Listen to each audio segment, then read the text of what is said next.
evening, good evening, good evening. It is the Monday Night Plastic Crack podcast. We could have just started with Steve just having complete rant just 5 minutes ago about paintbrushes, but we won't do. It is season 4, episode 32, and it's a really warm day. How are you feeling, Steve? You look like you're melting, mate. Even your window's open. I can't believe it. September in the north. What? It's 28. It was 28, 29 degrees today. I think I've lost a third of my body weight. Apart from that, no, it's not. It's not too bad though, is it? It's a nice chair. I mean, all I have to do is think back to the -11 last year, and I feel nice and comfortable. yeah. I know what you mean. It's really nice. Went for a little stroll lunchtime today. It was lovely. It was a bit warm, but never mind. Hey, how you doing, Martin? You well? Yeah, I'm all right. I went for a nice stroll with my kids. Haley's been away for 4 days up north, so it's just been me and the girls for 4 days. But she got back about half an hour ago, so I've literally just gone here, have the children. I'm going to do the stream. It's been good. It's been a good few days. So no, it's as you say, a bit warm. Talk about and look, here's the children. There's no Ken tonight. We haven't heard from Ken in a week. No idea what happened to him. No. He may be 6 foot under. He may have fallen down one of those holes, and Laura come in and dug it, covered it all over. He just dug a hole outside the back door. No idea where he is. No. See, all I can think about now is the Silence of the Lambs. The person's at the bottom there, trying to get out, lowering down food or lotion in a basket. Awesome. So yes, no, he's otherwise engaged tonight. I think he's got a really early start tomorrow, so he's not able to make it tonight. So apologies for that. But thanks to everyone who is here tonight, and particularly for the people watching on catch up. Do you see that link? That was almost pro. Pro. That was unbelievable. That was smooth, Dom. That was smooth. It'll fall apart in about 5 minutes. Don't worry. A normal service will be resumed. I think the first person one was Steve, who literally within about an hour of me putting this stream up, and I did put it up quite early this time. This could take a while. Yeah, if you're going to wait that long, Steve, it definitely will do, because that was like 5 days ago. But there are lots of people. So thanks for everyone watching. And I say thanks for everyone watching on catch up. Really, really appreciate it. And don't forget that there you go. It's all falling apart already. Don't forget that we are sponsored by our friends at Boards and Swords. And if you use the code, what is PCP5? Yep. I remembered. There you go. You will get an additional 5% off your orders from Ian and his crew. Mail order, or if you go into the shop for CrackCon, which is fantastic. So there you go. So, gentlemen, what have we been up to this week? Let's start with you, Steve. You've been doing some weird shit, I bet. I have. It's been weird shit central. Right. So, as people may know, I'm slightly obsessed with the Doomed at the moment. Never. Couldn't tell. So I've been preparing for that because I'm starting my solo campaign later this week. So I've just been painting the last few bits and pieces. So I've got my full completed warband. So now I've started on the horrors and the gribblies and the scavengers. I started with some others. So this is what I was painting last week. What? I just wanted to read, isn't tonight the night that Dom has to drink every time there's something weird? That's only in the OPC. Oh, I wanted to get it in before Steve started, because then no, I'm not doing what Steve's doing it. I'll be ridiculous before we even get going. Sorry, Steve. He'd be fighting with himself by 8:15. He would. So this is one of the weirdy kit bashes, and I was working on last weekend, and I've painted the first one. And I'm proper chuffed with this. So there we go. That's very good. Cool. I like that blue black. That's really nice. Do you know what? That entire color scheme is inspired by a guy that I used to play Space Hulk with in about 1993, because all of his Gene Stealers had that purple green scheme to them for some reason, and it always stuck with me. So that right there is made up of 1, 2, 3, 4, 5 different kits. But I just the way it went together was so good. So I built 4 more of them. Look at these. You're mad, man. And again, they're just a mixture of it's the Dilac Necromunda Gangers with Gene Stealer torso sort of attached to with it's a bit of a pain in the arse to put on because I've got to use a bit of milliput to actually get to stay on. But I've added all kinds of stuff. There's stuff from Ash Waste Nomads. There's a Grey Knight head in there. There's just all kinds of just oddness. That's going to be my, I can't remember the name. Martyr Retinue, the Art from the Doomed. They're like bionic types. That so that's, I know I built this as well. So my new Inquisitor course. Cheers, Steve. Much appreciated, mate. You can take a thing called a Pathfinder. And I've just recently bought a box of the War Games Atlantic Halflings, and I've wanted to do something with them. So I made that. What the bejesus is love that?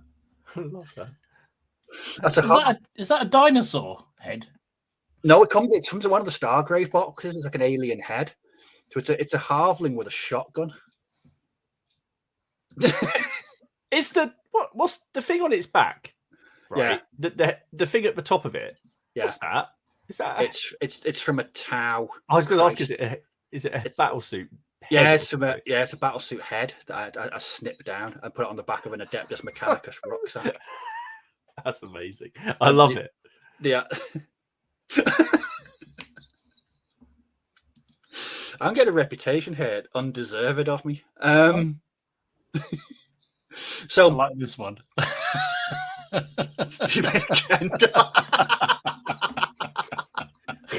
I'm saying nothing, mate. I'm saying nothing. So after all that, I've looked at the when you play the Doomed, you can either fight against another war band, but you're both fighting against an AI-driven bad thing called a horror. So rather than being kit bashed, I've been going through various bits boxes to find sort of figures from game systems that I don't really play and painting them up. So I've had this for 10 years. This is the Plague by Mantic. It was for Dead Zone. So that's one guy. Oh wow. So that's been sat in a bits box, for about a decade. And I didn't really do anything with it. It's quite big as well, but that's going to work really quite well as a horror. And then for another one, I remembered how I had Imperial Assault. So I painted this up. Oh yeah, I recognise that. Horrible figure, just that bendy plastic, absolutely riddled with mold lines. But it works quite well. Yeah, I love the teeth. And I've saved the weirdest for last because in the game you have scavengers. These are little minions of the horror. Because all that was perfectly normal stuff. That was perfectly normal, perfectly sane and balanced normal stuff. Nothing wrong with that. So I was going through my bits boxes. I remember a couple of years back, Evil Jim very kindly sent me some strangeness. So I've been painting these up. Oh, they're Mantic, aren't they? They're the horrors. The never. I can't remember. It was one of the newer factions. Yes. I had those. I saw it. Yes. I had no idea. He just gave me the sprues. And I was going to use them for term 28, but never got round to it. And I was thinking, well, I've got about 12 of them. You only really need 6 for the scavengers. I just thought these are absolutely. Once I actually put them together and painted them, I thought these are absolutely brilliant. they just look completely mad, especially the guy with the pumpkin head. That's amazing. So I'm currently painting 3 more of that. Break out the dental. Yeah, they have got some gnashes on them, Steve. They really have. Interestingly enough, about the Doomed, you play it like a really small surface. I'm going to be using a 2x2 mat that I got with one of the Battle Systems boxes. Now, before CrackCon 2, I bought one of the Battle Systems ruined monastery things, and I've not really put it together until now, and it's really good. Look at that. That's cool. Oh, that's good. It's just cardboard and plastic clips. Really, cardboard. That's really good. That's cardboard, look. Yeah, my mate's got this post-apocalyptic stuff, which we always used for Infinity and things. It's really cool. It really holds up really well. Don, I don't know. I can only say it's the heat that's gone entirely to Steve's head. That's all I'm saying. But yeah, I mean, I've got the Trader Outpost one. I use that for Space Weirdos. I was going to use my Necromunda stuff, but it's a bit out of place. It's a bit what you need in the Doomed is lots of scenery, but breaking up like movement of fire things, because the movement's a big thing in a game. You don't actually measure. You just say he's going there and he runs there. Right. So are you still doing Space Weirdos at CrackCon, or are you going to swap to the Doom? No, still doing Space Weirdos. That's still in the pipeline, because I absolutely love that game. This is more going to be a solo campaign for me. I was going to rope my mate into it, but yeah, that's what I've been doing. So this week is going to be more doomed weirdness. Excellent. It's all doomed weirdness, if you ask me. Doomed. Oh my goodness! Are you going to bring any sanity to this? Narcy? Probably not. Okay. Probably not. No, I haven't done a great deal of painting this week. So as we talked about before, it's a case of sometimes you either doing editing or things like that, and I felt like I'd done a fair bit recently. I'm scrolling down to find my stuff. Yes. So, but I was, as he pointed out in the comments, I was joined by Miller, Robin, and Matt again on Friday night. We played our next game in the Rangers of Shadow Deep campaign. Yeah, that's essentially that there pretty much sums it up. So the next mission saw our intrepid adventurers trying to work their way through a forest to take on the spiders that sort of live in the forest and burn their homes, which are those 4 trees at the back. So there's the board, which we were really proud of. And then we realized that sort of when you got down to eye level to do line of sight, you couldn't see shit. So we had to come in, but so I guess mission accomplished. So there's sort of the overall sort of short of the board. It played out really, really well. Again, it was a lot of fun. There's the sort of a better sort of picture of kind of what have occurred. I don't want to spoil too much about it, because it was the continuing farce of noble intentions that the original one was. But I can get just to show you, this photo sums up the 2 hours we played.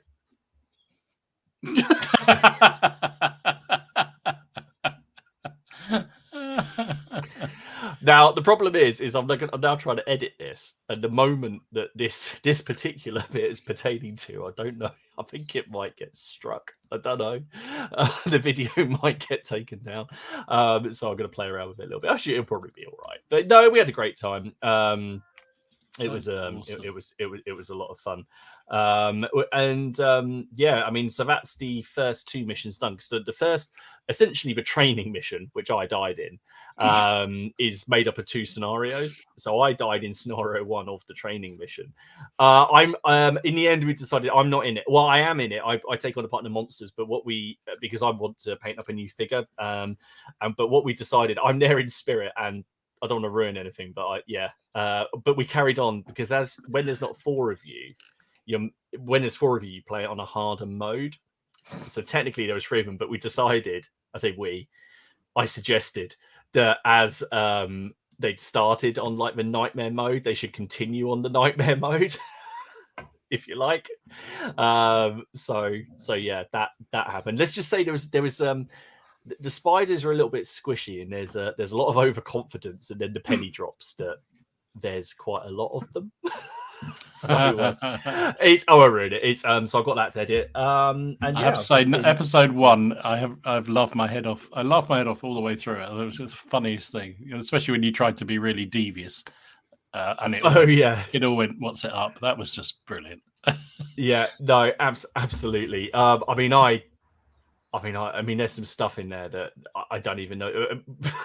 It's just gonna make me laugh now, but it's just such a good, fun game. And the way that those battle reports are working is it's more of a just sort of a set up and let the camera roll kind of thing, and it's more of just a light-hearted game. It was. I mean, I don't really know what to say. I did text everyone in the next morning, and it all just started again. But it's a bit like when you play a game with Ken. There's like the odd comment, for example, like French Ultramarines or something. It's a little bit like that. But so we're looking forward to playing the next one of those. And other than that, I've been desperately trying to keep on top of orders. And so, because I saw a comment in there just saying, have I got any miniatures?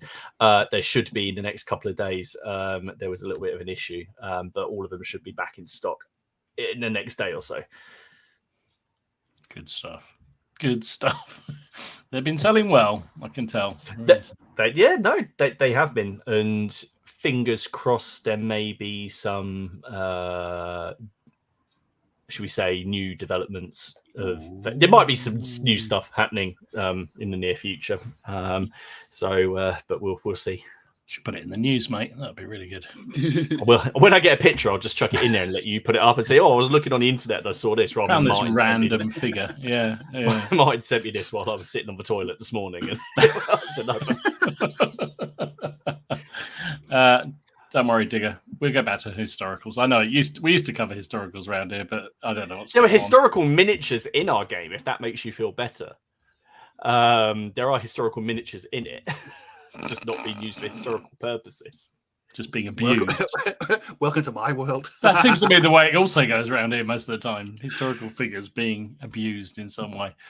Oh well. Well, I did some historicals this week because I thought somebody has to keep up with it.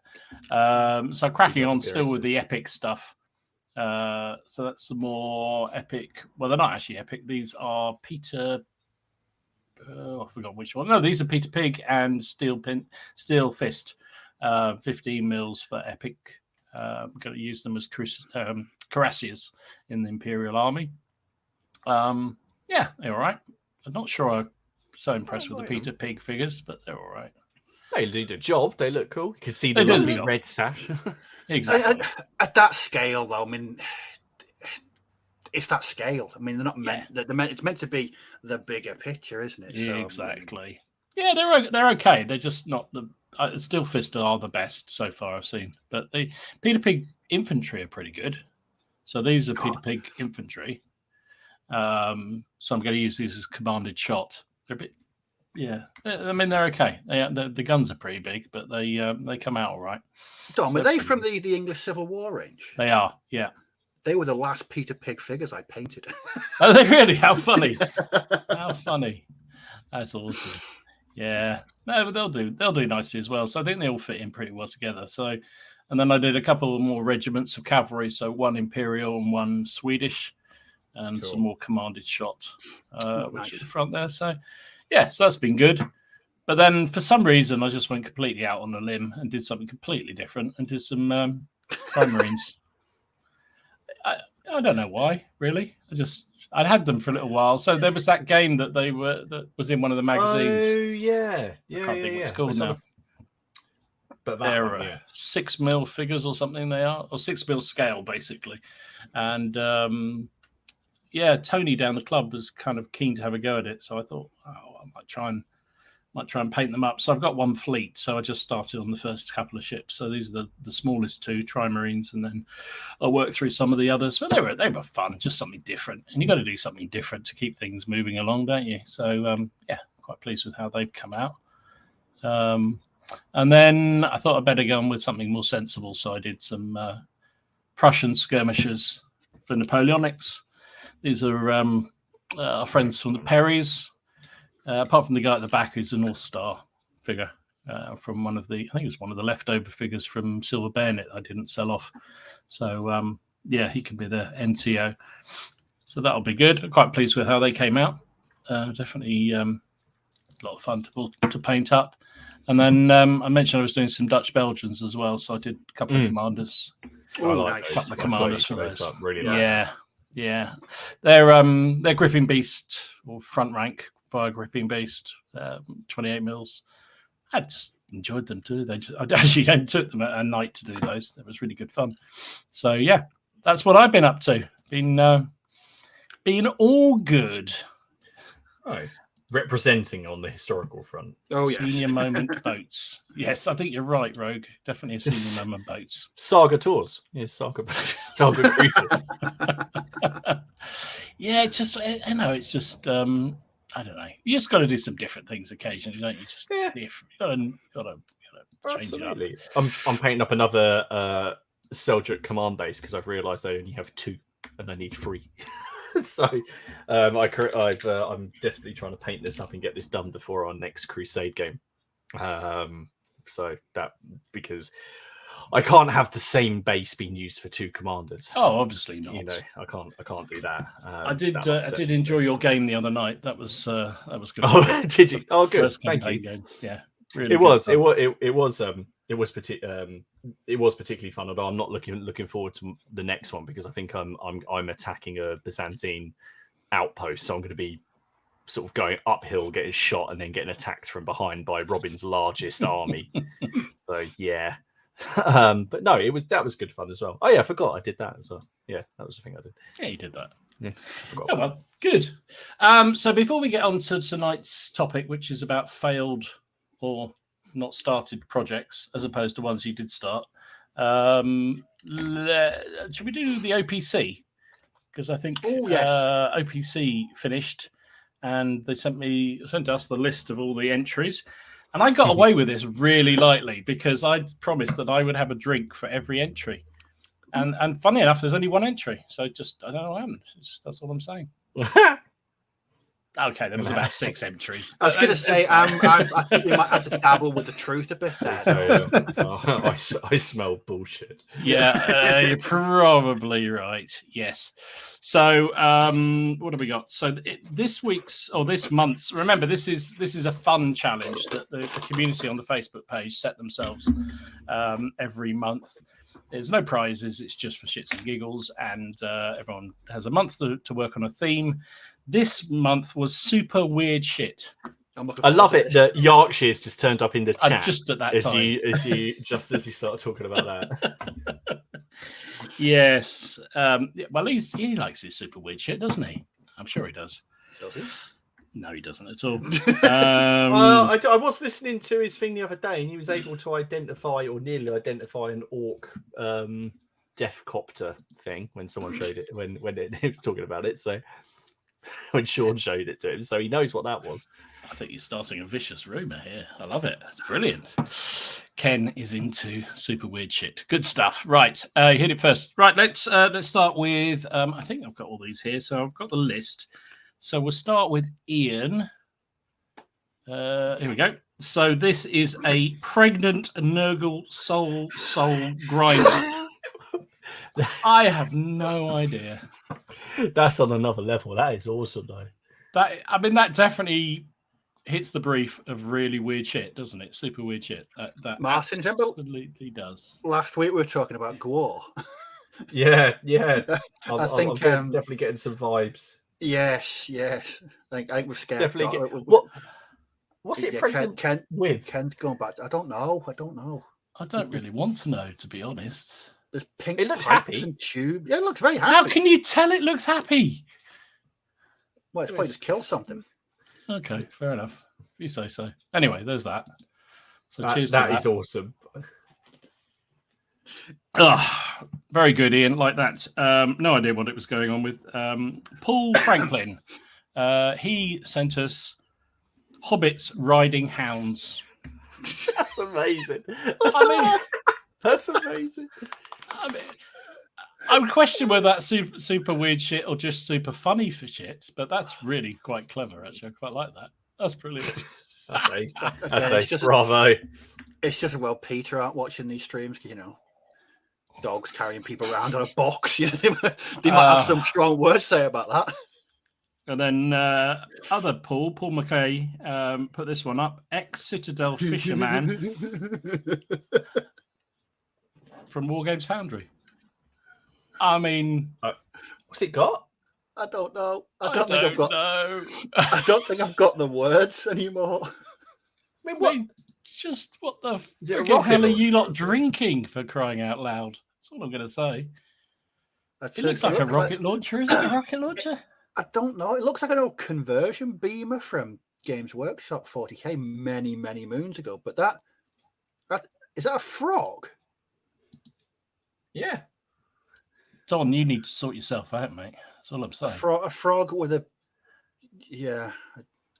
just I don't have the words, but it's so cool. It's really, really awesome, mate.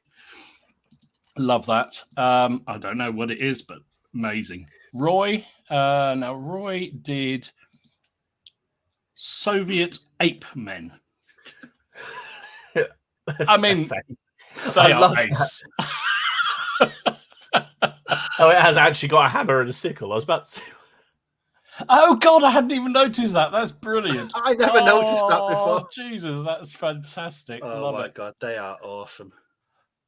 Oh, That is- wow. Where do people find these figures? I am so jealous. Unbelievable. I mean, yeah. So then we got Stephen. Now, Stephen, is this one? I don't know whether this is the right one. There we go. Here we go. This is the one. Oh, now these are just extra. So these are Meridian figures based on the work of Hieronymus Bosch. Oh yeah, they're based on Hieronymus Bosch paintings. Look at them. I mean, the guy on the left, the red guy playing his own face. What? I mean, they're amazing. I'm just trying to get my head around. I like the guy with the tree. I think that guy with the like trumpet's getting his own head around by the look of it. Jesus Christ. That's extraordinary. I think I need to own them at some point because they are awesome looking figures. Wowza. Well, I mean, that's definitely just extraordinary. And then Tony, then he had these, what are these? Dark Souls. Oh, Dark Souls, miniatures, featuring Mr. Bandage Head. It's not a bandage, it's inside of a golf ball. I'm telling you that. That is unbelievably weird. That's cool. Dark Souls for you. Those are very, very strange. Unbelievable. Lore. Strange. Cool, that needs medication. That does. Jeez. Yeah, there we go. Then we're up to Warren.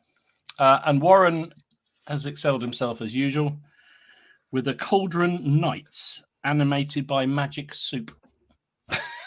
Because I mean that metalwork is awesome. See, I worry when he puts things up because I know he plays Rangers of Shadow Deep, so I'm using what he paints up to kind of guess what might be coming. I mean, they are cool though. That metalwork is awesome. That is extraordinary painting, isn't it? Yeah, that really is extraordinary painting. Wow, wowza! Very cool. And then finally. Good thing I didn't get the whiskey out as I was thinking about getting. This is super weird shit, and it probably deserves me to finish this.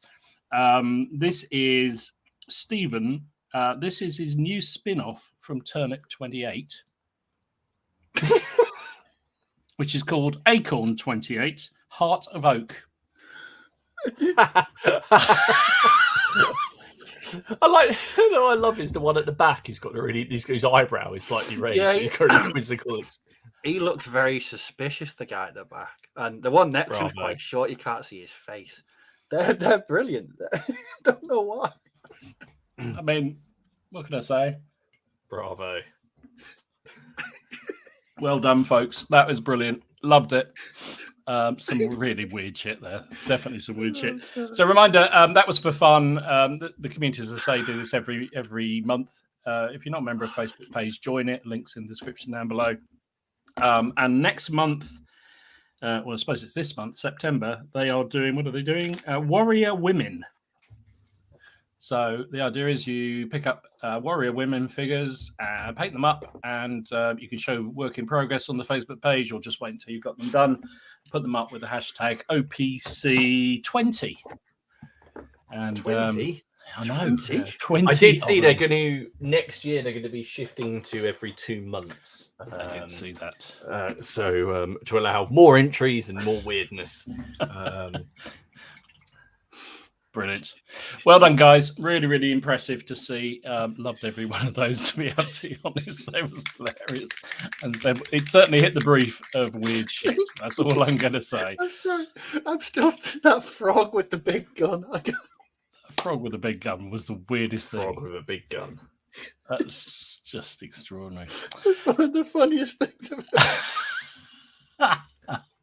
Broken Steve. Well, Steve's broken. That's all it took. Frog and a gun. All this time, we should have known just a frog and a gun, and that's all it took to Steve. Right then, let's get on to tonight's topic. I know we've got a heck of a lot of news as well later, so we'll split it up. But please, anybody's got any suggestions, stick them in the comments, and we'll try and get back to them after. I saw there was already some comments around failed projects. So the idea behind this was things you have things you've either started and just gone, you know what, life's too short, I'm just not going to do this. Oh, that's just come in late. Look at that. Frag frog. Very good indeed. Very good indeed. So mind you, Evil Jim had a good one as well. Satanic 28 branching out. Gee whiz. Dad jokes. Yeah, so the idea was around things you've started and just given up on because for whatever reason, and why that happened. Or things that you kind of would love to do, but you've just never quite had the confidence to have a go for. Shall we say it like that? So we're not going to go down the 6mm samurai route with Martin at all. Well, that's not going to be mentioned once. I did see some comments before we got going, and you are not allowed to talk about that. So, Martin, what sort of stuff have you... Well, you can talk about it if you like, but is there anything you've been... itching to get your little mitts on, but just not had the brave. Well, there's so many. There is so many, but I've had to think about it. So I will mention that one. See, that one was the idea. That was a passion for a period and something I really wanted to do that was destroyed by the figures and then going, do you know what? It's not worth it. I'd rather just read about it. It's just, I'll play Total War. I play Shogun Total War. I've got Test of Honor, small scale. That serves that quite nicely. I've never had a project killed quite so rapidly as that. Do you remember? Because we had a phone conversation about it, didn't we? Where we were like sorting out the basing. We worked out the basing. We knew how we were trying, even talking about getting together for a game. Yeah, that's everything. It. And we'll run through it. And then Ken put that stupid challenge up. I painted it. I was like, no. Nope. So was it the painting of that that just killed you? If you'd been able to take your time over that, do you think it would have been better, or you still think you would have? No, I wouldn't. I'd have never done them. I'd have never finished them. If it wasn't for the desire to beat Ken, I never would have finished them. I didn't. After spending an hour on them, I didn't want to paint anymore. And it's just purely down to it's not. It's just my personal dislike, I guess, is probably the right word for that. I didn't enjoy those figures. Now, had it been a different range, you could argue yes, but unfortunately that tainted it, and it'll be a long time before I touch that again. That being said, I wanted to I'm still happy to pick up the old Samurai 28mm and expand on Test of Honor because that game's ace, and I felt like I can do those justice. Other things that I want to do, I've still got quite a big desire to do the Trojan War at some point. I would love to do that again. As people know, and blah blah blah. I've probably said before. If you were going to do any narrative campaign, the Siege of Troy would be from start to finish. But I mean that is in the Iliad, not like not like a 2-week siege. You'll play 10 years. As they wrote, you have the Amazons, you have the intervention of the gods. You do have that mystical. You have your heroes. You could do it with lots of different systems. But I would want to do it mass battle. I would want to do it mass battle and have Troy probably just sitting in the background for most of it, just as a scenery piece. So I did Blots make that really nice city walls, and they do it in 28, 15, and 10. And I was looking at 10, but I can't decide if I was going to do it, if I would want to do, if I just got classical looking Greeks to do it, because there are quite a lot of companies that do that. Or whether I go for more of a Bronze Age look for things. And I feel like I'd want to do a bit more of a Bronze Age kind of looks of stuff. But there's that. So that's just sort of sitting in the background. And the big one that I'm trying to avoid. Well, there's also, I want to do ACW at some point. I've got some epic ACW. I have got some epic ACW. And as Sam's pointed out, he's got my Carthaginians. That was example, another one I would like to do, and I did do it, but I think was probably a little bit ambitious at that scale. I don't know. I did enjoy it. So I'm holding out for epic Hail Caesar when it comes out to be Punic Wars. Although I was listening to a few people from the open day, and they were talking more about Britons and Gauls versus the Romans, which I think is a safe bet. But It's you know, but I feel you can't beat a little elephant running around. I'm sorry. A little elephant's more fun than a little chariot. Can we just clip that? You can't beat a little elephant running around. I love it. That's not the worst thing we could have clipped. No, that's true. I screen captured the exact moment last week that Ken realised he'd gone messed up, and I've kept it for prosperity. I'm going to get it printed on a T-shirt. But the one I came for, come on, Wireless, you Trojan horse, just tell me to. I want to. I do. I feel like it'd have to be 10 or 15. I think it'd have to be 10 or 15 if I was going to do it. But I'd want individually based little heroes on like 5p, so you can see there's Achilles or there's Odysseus, something like that. But the big one that I'm trying to avoid, and I've mentioned this a few times. I'll see if you can guess what it is. I'll put up a picture and just see if you can guess what it is. It's the Baron Wars. It's the yes. What's the name? I forget which one it was you wanted to do, but that's brilliant. It's the Battle of Evesham. Specifically, it's the aftermath of the Battle of Evesham and the guerrilla war that the Monteforians, the followers of Simon de Montfort, who weren't slaughtered en masse, carried out for about 15 years after the Battle of Evesham, and they had like guerrilla warfare against the king. But this stems from just a desire. I love the medieval period, funnily enough. And this is far enough removed from the 15th century stuff that I like to do. Because it's still got the heraldry, but the armor is very different. But a big desire of mine is to actually do the Battle of Evesham itself, and the whole campaign, the whole Simon de Montfort, Despenser, Henry campaign, Battle of Luz, and the whole lot. And that's because I think it's fascinating, the conflict, and especially how Edward essentially comes back. It becomes Longshanks, but at that point he's just a prince, and he basically goes around kicking ass in the name of his father. And then my main thing is I'd actually just love to do a recreation of the Battle of Evesham itself. Really? Mainly so. Well, I mean, who doesn't want to like paint up? All the colourful stuff and have these cavalry charge, but also paint up a death squad of knights that were sent after Simon de Montfort. Their sole mission in that battle was to find him and kill him. And then look, and then this is the Steve, I know you love your Plantagenets, don't you? Because they were so horrible. This is what they did to him. That's what they did to him. That's the manuscript.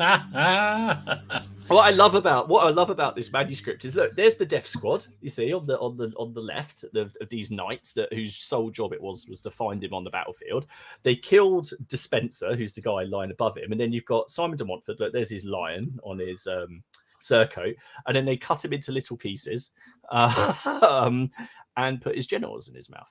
So what people don't realise that if you scroll to the right, there's actually then somebody with a pair of tweezers sticking great tufts in it. Do you know what would make that picture even better? What? A little box of Anadin in the corner. Are you okay? Yeah. Have you cut yourself? Use Anadin or Elastoplast. Injury lawyers for you. Yes. Yeah, I know. That's it. It's like, this is what I mean. You can't, this stuff is just ridiculously brutal. But it's another period in history where all bets are off, and this idea of the chivalric medieval period is just crap. That's how you dispense heart. Bravo, Matt. Well done, Matt. He's in well there. Done, that man. Well done, that man. But I would, if I was going to do that, I would probably do it at 15. Because mounted knights play a little bit more of a role in that period of warfare in the 13th century than they do in, say, the 15th century for the Wars of the Roses. You don't have that same. You do obviously. You've got the flourish in that, but you don't have the shields with the lovely bright painted livery and the and I've forgotten the name for it. The covering on the horses. Barding. Yeah, no, the cloth covering, bard. the cloth. Bard. Yeah, I can't remember what it's called. There's a name for it, and I've forgotten it. I'm sure someone will tell us. Someone's going to say. They. Hang on a minute. Don, I mean, pot cooling. You what? Is he talking about us, or is it about us, or just us as a nation? I think he's talking about us as a nation. Yeah, because he's right either way. Yeah, well, it's true. It's true in either way. But we're quarrelsome. Yeah. No, we're not. I mean, well, I don't think we should. Well, yeah. I remember this. Do you remember that TV show, Frasier? Sitcom. I remember there was a skit in that about they were arguing whose Civil War was more interesting. Like there was even a skit in that they were talking about whose Civil War was better. It's called a horse. That's it. Comparison, and then Matt's put it's called a horse duvet. Thanks, Matt. You were doing so well, Matt. It's called horsey cloth, and that's there we go. That's that. There we go. There's the American. I mean, horsey cloth. Horsey cloth. But so coming back into it, I really feel like that doing that, say 15 will be really cool, and you know using probably I was looking at doing two maybe you should do a depth squad for someone who's called double dip. I don't think I want to go. No. I tell you what, MasterChef certainly took a dark turn, didn't it? He just make him look it's but that would be it. I would really like to do that. Evesham and the whole the second Barons War I find really interesting. And it's something I've talked about doing the Barons War, the actual game, the Barons War. Yeah. To do the post Monteforian stuff.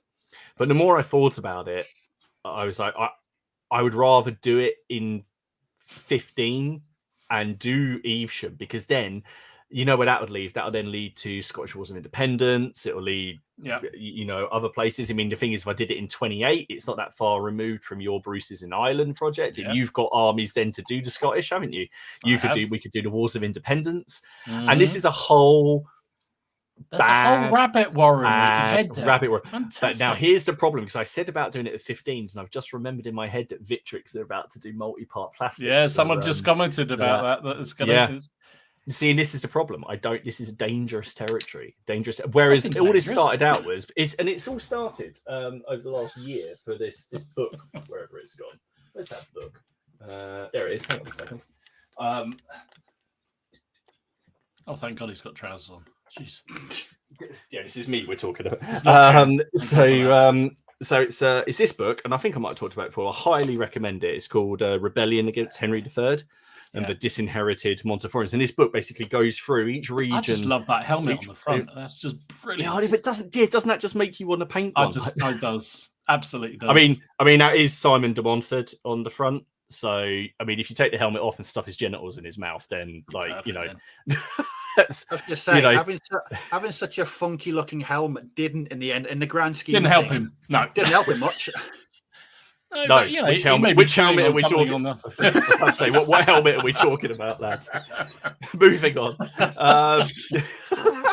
But this book, especially if I got this, it was $6.99, so you can get it quite cheap, and it's a pen and sword book. But it deals with each area of the country, rather than sort of giving a narrative. It deals with each part of the country and what the rebels were doing in that area. So you could just go to the bit that's relevant to you. So a bit like Hereward the Wake, they hold up on Ely and set fire to the fens. To be fair, that's probably the best thing they could do. It is a period, but I can see it being a real rabbit hole. It won't stop. It's a little bit like the Wars of the Roses. I know that if I start, it's never going to end. But does that matter? Why does that matter? I mean, because I've got three things that won't end.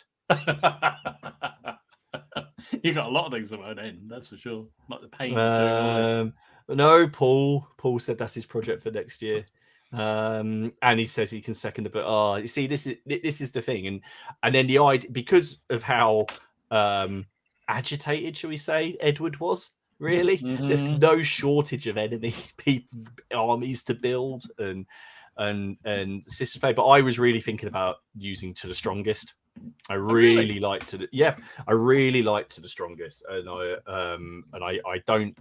really give it a fair whack. But I figured at 15 mil, having like a big formation of knights on a single base that you've got, I like big basing and stuff and really like that. I just thought that'd be really cool. So that's my project that I'm scared to start because I want to start it, but there's other things to finish first. If I go ahead and put any money into it, so that book nearly ended it, and that was $6.99.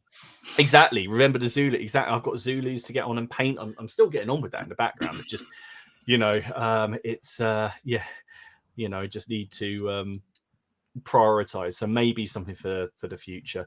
That being said, I've just bought a bunch of stuff for my next Wars of the Roses sort of group, my Lancastrians. Well, my Yorkists / Lancastrians. I still can't bring myself to paint up someone who's fully Lancastrian. So I don't think I can show Double Dip's second comment, but that I've just seen it, but brilliant. I'm not going to show that one, but that's very good. Very good indeed. So that's mine. But I just, the problem was I started thinking about it, and you have those moments, you're like, oh, I could do this, but if I did it like this, I could then play Dom, because we could then say it, we could do Bannock Burn, or we could, see, Martin, I've also got all those Baron War figures, and I could just repurpose them for either King's army or a rebel army. I know. It's easy. They're just waiting, just calling. But it's such a prolific period. It's such an interesting period. But again, I think it is a brutally not unsupported. That's not the right word. But I think people are more interested in the first Baron's War than, maybe I'm wrong. I just get the impression that the second Baron's War and then the reign of Edward, because I feel like Edward's reputation is somewhat Braveheart, somewhat sort of done for that in a way. People feel the side, but his life, because he wasn't one of the longest lived English kings as well. He reigned for a bloody long time, didn't he? Long time. And Martin, you cannot play Dom. You look nothing like him. What? I'm confused. Have I got enough storage? Good excuse. Like it. That's no, that's not an acceptable excuse at all. Not at all. But yeah, that's mine. So that's the one. Okay. Interesting. For the moment. What about you, Steve? What's something you've either started and just thought, screw this? Apart from individual models, because we've discussed a few of those in the past. No. I've been thinking about this, and there's one big one, and I'll sort of caveat or preface this with, I don't mean to insult anyone here. But 4 years ago, I painted my first Napoleonic figure 4 years ago.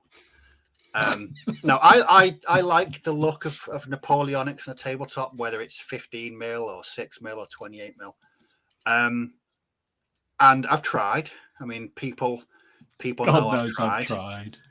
I've tried to paint the French. I tried to paint the Lanvin. I painted some British. I've read books, and I've come to the realization that I have no interest whatsoever in that period. I mean, literally zero. No interest. It doesn't tickle you at all. It doesn't. I just find it. I know, again, I don't mean to insult it. I find it painfully dull. And the thought of sitting down and painting 60, 90, 120 figures, all wearing the same color, and then making sure that the buttons and the pom-poms were the same, with the right color for that month of 1809. It's just like somebody put a comment in the chat a couple of months back and just said life's too short to painting Napoleonics, and I completely agree. Don't get me wrong, I love the look of them. I think a really massive game of like black powder with multiple brigades and cavalry and cannons, but it just does not. It does not. That's why when people write about this Napoleon film that was coming out, I was like, no, it just doesn't. Have you seen the news that he's got a 4.5 hour long director's cut for it? I have. I've painted. I use Napoleonics. I just don't paint them in the way they're supposed to be painted. It's a bit like remember Andre Previn on Mortimer Wise, but he's playing all the right notes, but not necessarily in the right order. That's what I do with Napoleonics. I'm painting them right, just not necessarily in the right order. Brilliant. But it.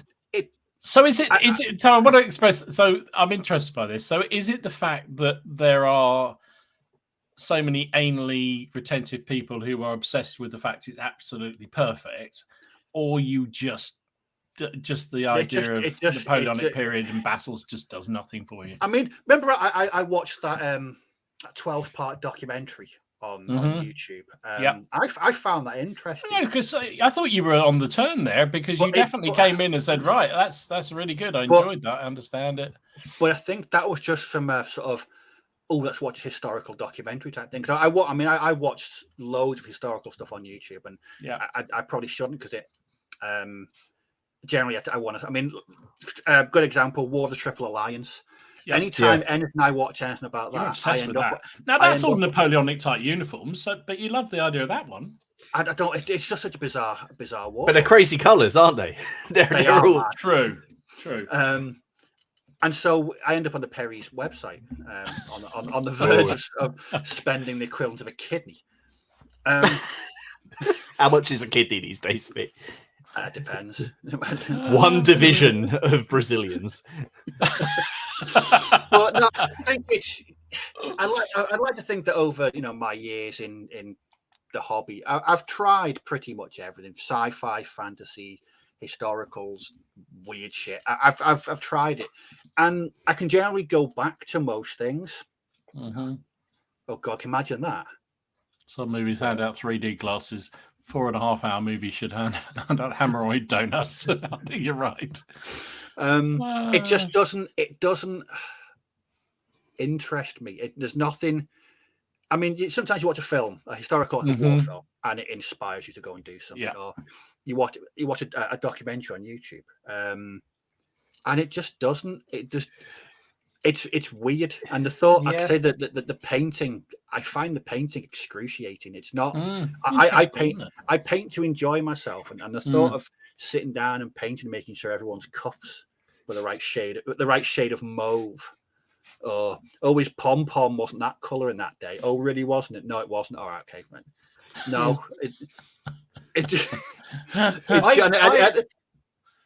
Go on, Martin. I was going to say, I have a very similar thing with World War II. I watch World War II. I love the history of World War II, and I've painted up some World War II stuff. But for me, it's like the 0 to 100 thing. It's more like it's a movie, and I don't get that desire when I get a desire when I watch something like Guns of Navarone or what else to do. Oh, I'd like to do a game like that, but I don't watch, for example, Saving Private Ryan or Band of Brothers and go, I really want to paint up an airborne.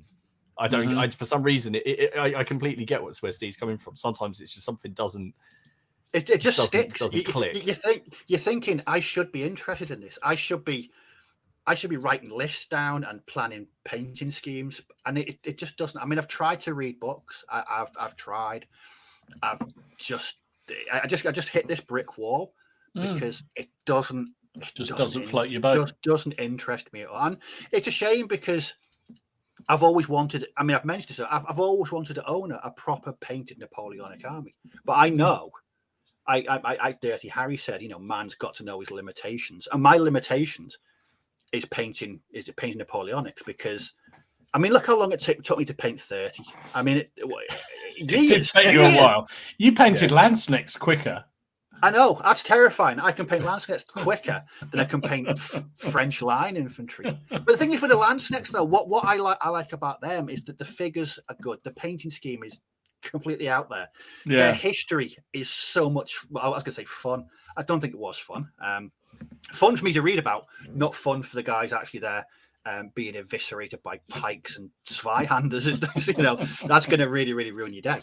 But I like the history of the Landsnakes. I like the Italian wars. I like the Swiss. I like everything about that. And there's been loads of documentaries about the Italian wars that I've watched on YouTube, and it really does. And the only reason I've not cracked on with my Landsnakes is because the painting does take a while to get through.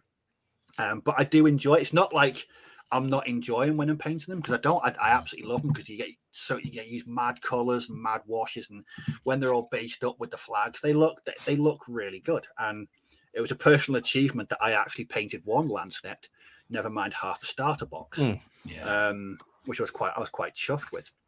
It's got to grab you, though, hasn't it? We've said that so many times. Yes.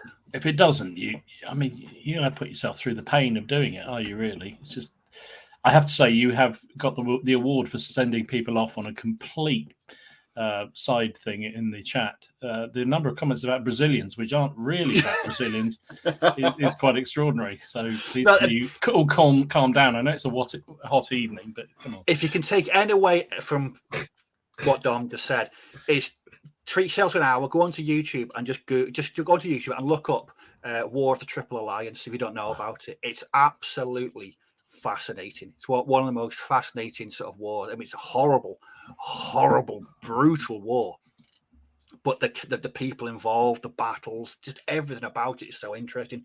And the Perrys do a full range for it, so, which is just highly irresponsible on their part. They shouldn't have done it. They really shouldn't. I know Harpham, he's been working on them, and again, they're in. I think it's because it's not well known. I mean, I didn't know about it until last year. I just happened to stumble upon it on a random video.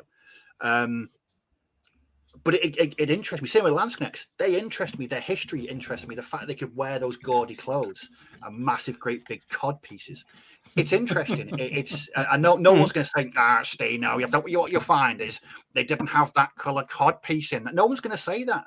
No one's going to say that to me. And I mean, I will admit, a degree of it is the sort of the snobbishness around, making sure you get the right buttons, or his epaulets wouldn't have been turquoise back then. It's something ridiculous like that. You get that in other periods, though, don't you? You get that in the Second World War stuff. I mean, Christ, you had it with. I mean, what did you have with first aid packs on a helmet? Oh yeah. What you think? What you'll find is they weren't putting first aid kits on the helmets. They're my figures. If I want to put turnips on their helmets, I'll put bloody turnips. They make too much money out of him. They do. They don't mind. Actually, they've been on them. They don't care. They don't mind me. They're good figures for Turing and turning to 2028. But again, turn at 28. There's another example. Never heard of it before. So a couple of photographs on Instagram, and boom, hooked. Inspired. Inspired, yeah. Because you think this is different. I've never seen this before. And it's strange how, like Martin said, you some things grab you and some things don't. Another one is, this is a bit of a strange one, because I'd really like to game it, but I don't think I could commit to painting, and it's the American War of Independence. Okay. Because there's a 2-part documentary. It was on the BBC, but it's on YouTube now. It's called Rebels and Redcoats, and I've watched that 5, 6, 7 times because I think it's a fantastic documentary, and the history is interesting. But I've just never. I did buy myself a box of Continental Infantry and just didn't enjoy painting them. I don't know what it is. There's just some things you enjoy painting and some things you don't. And for me, I'm not gonna invest time and energy and Vimto into painting something that I'm not going to enjoy. That I'm going to either not finish. That's fair enough. Or I'm going to shove them. And it's all about the painting for you, isn't it? So, if the painting isn't right, then there's no point. I mean, I have been tempted to try Napoleonics again at 6 mil, but I'm just worried that I'll get bored and not want to paint them. A project I'm terrified to start. This is terrifying because one, it's very much a nostalgia trip, and two, it would probably kill my bank balance. Is it? Can I guess? What? Is it Epic 40k for a 30k? No. Oh. I mean, you're in the right ballpark. It's I really want to paint up 2 second edition 40k armies, but using the 90s colours. So proper gaudy reds and blues, and the Eldar just completely, when they were called Eldar back in the 90s, not Eldari, whatever the hell they're called these days. Howling Banshees in nice bone with red hair, and Dire Avengers in nice bright blue and white, and Striking Scorpions. That Striking Scorpion green you used to paint them in, just really gaudy colours. Because I've got my second edition, and I almost bought a copy of Dark Millennium off eBay a couple of weeks back. It was all in for 70 quid. What, the box set? Yeah. Oh, I got that. If you want it, Have you? Yeah. It's in many pieces. Like I've got all the bits. So if you want I haven't got like. If you want the box, then I haven't really got that. Oh no. I'll give you some. I'll give you some shekels for that. Oh, brilliant! That's just save you 70 quid. Well, I'll give you some close then. That's fine. Because I mean, second edition 40k, it's a good game, but it's without Dark Millennium, just because you got the psychic phase and all the additional war cards. But that's my project that I'm terrified to start, because I know that I will go all in on it, and I'll probably end up painting quite a bit. Because I did have back in the day, I had a Space Marine army and I had an Eldar army in the sort of mid 90s for second edition. But the price of things these days, replicating that, and even if you wanted to pick up the classics on eBay, they're still quite expensive. So I might do a modern day equivalent, but painted in the 90s second edition style. But that's my sort of, I mean, cost definitely is a good criteria for not doing it. But if money was no object, you'd jump at it. Oh god, yeah, I'd do it. It would just be because I always associate second edition with like some of my happiest days of wargaming. Like I said before, towards the end, it wasn't the happiest days in wargaming. It was some of the bloody awful days of wargaming, because we ended up hating each other. Because we just wanted to just annihilate one another. Apparently not hang around on the right forums, according to Andy. I've seen Anglo-Saxon shield side critiqued and ECW pipe length critiqued. Yes, Miller's just responded to that. Are we talking like, because you're into do they do that in reenactment as well? Like, what if you turn up and your pike is shorter? Isn't that just I don't know. We're going back to the De Montfort discussion again or something. I mean, I think I asked this the other week, but when people do that, do you think it's like a power trip, like a flex? Yes. Oh, I know more than you. I do think there are genuinely some people who are trying to help. It's just there's different ways of going about it. I'm not trying to be so you see people, you know, like the Wars of the Roses, for example, people paint them up however you bloody well like. If you then said, how I've painted these up, how I think, can anyone let me know, is this right? Then it's not open to criticism, but you could say, well, you've got they're not really those, we don't suspect of those colors, but no one really knows, so it doesn't matter. But for your information, we think it was this. That's fine. Whereas you get the Ken response when Ken posted that thing up in the Napoleonic thing, he got like 400 comments back. and it all and to be fair, he didn't do anything wrong, did he? He just I can't remember even what it was now. Wasn't it something to do with the cuffs? Yes, wasn't it? It was something he just like block red, didn't he? Instead of doing like a red lining, he just kind of did a block red on them, and some guy lost his shit. And then started going. But I think so. But there are a lot of genuine people out there though as well, who just like sharing information and imparting knowledge. And I certainly get like that as well. I just like to share, but you've got to sometimes rein it in. Yeah, I think some people, as you say, I think sometimes people just are so enthusiastic they almost come across as being a bit blunt about what they're trying to say, when actually I think they're coming from the right direction. Yeah. There are a lot of people not a lot. There are some that are coming over and they're just absolute twats. I mean, just ridiculous people. But, you know, it is what it is. Apparently reenactors are just as bad as wargamers, according to Andy. I guess that's about the length of their pike. Miller, what if you're a reenactor and a wargamer? Does that make him the worst? So, Dom, on to yes, you. Mate. I mean, I'm intrigued now, because you must own about 4.5 million armies. I do own more figures and more periods than I could possibly ever game in my lifetime. It is true. What have you ever given up on? Well, I would show a picture or two, but they seem to have disappeared with as usual. So the things that I started this and I thought actually to myself, really, what is it that I would never or don't do? And it isn't really that I wouldn't do it. It's the fact that I've kind of given up on things because there's because I love my gaming experience is about the gaming. It's not about the painting particularly. I don't mind painting, but it's all about the gaming. So I want to play with my toys. So things like these figures. Oh yeah. I picked these. These are elves. It is an iguana with an elf on his back. And that owl also has an elf that sits on the back. So I bought these figures in a Kickstarter, which is a classic mistake, isn't it? Buying Kickstarter figures because they take months and months and months to come in. So everybody at the club was into Saga Age of Magic, and I got very excited. And I really enjoyed Saga Age of Magic.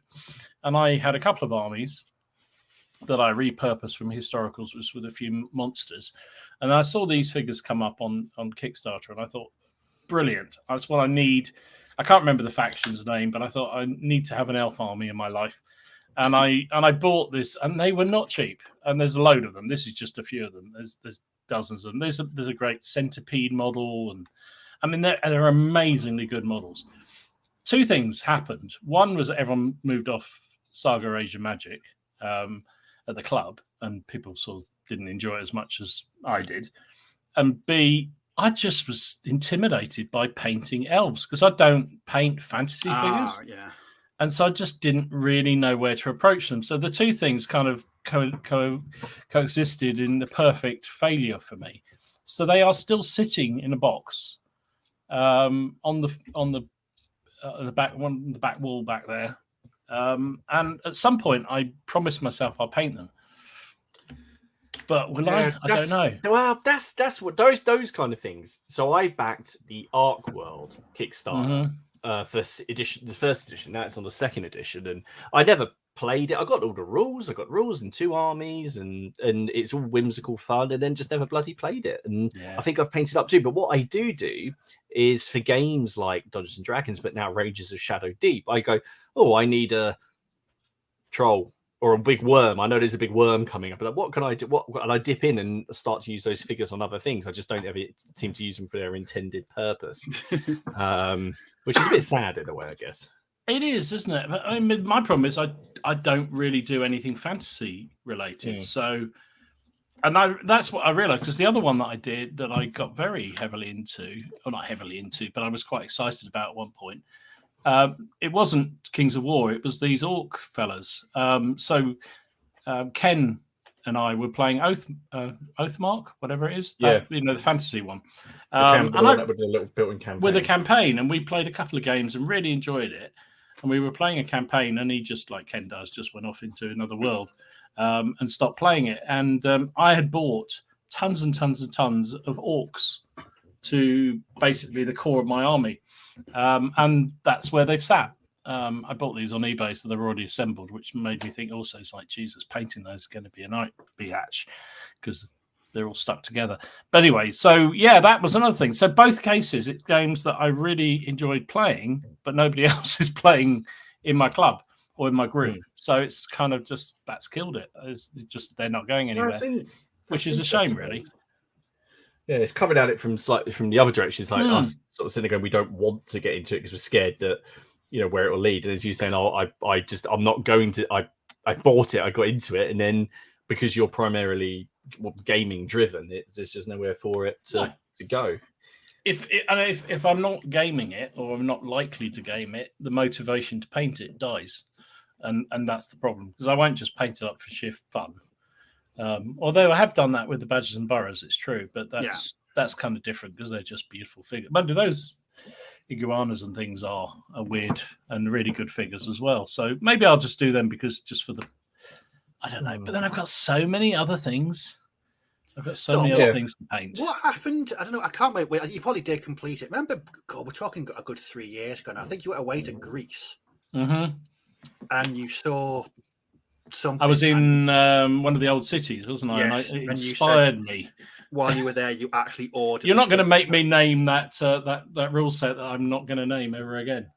Which one? Oh, yeah. Which was it? Begins with S and ends with an R. Oh, right. Oh, was that what it was for? Yeah, that's what it was for. Right. So I bought those figures. Yes, you're right. I was in, was it Crete, or I think it was Crete. And I went to an old city, and it just inspired me. And I thought, I knew those rules were coming out, and I was really excited about them. And I thought, finally, some kind of interesting ancient rules at a fairly small scale. And you're right, I ordered figures while I was on holiday to then be ready when I came back.